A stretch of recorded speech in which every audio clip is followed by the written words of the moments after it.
சபரிமலையில் கோவிலில் அமைந்துள்ள 18 பைகளும் தெய்வாம்சம் நிறைந்தவை.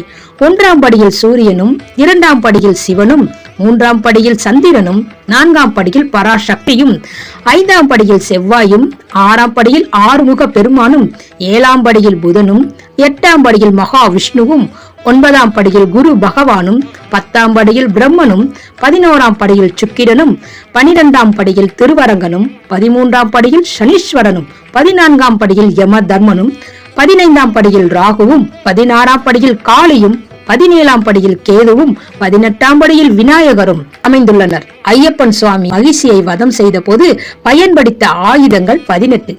அவை வில், வாள், பரிசை, குந்தம், ஈட்டி, கைவாள், முள்தடி, முகந்தலம், கதை, அங்குசம், பாசம், பிண்டி பாலம், வேல், கடுநிலை, பாசம், சக்கரம், பரிகம், சரிகை. இந்த 18 வகை ஆயுதங்களும் 18 படிகளாக அமைக்கப்பட்டுள்ள என்பது ஒரு ஐதீகம்.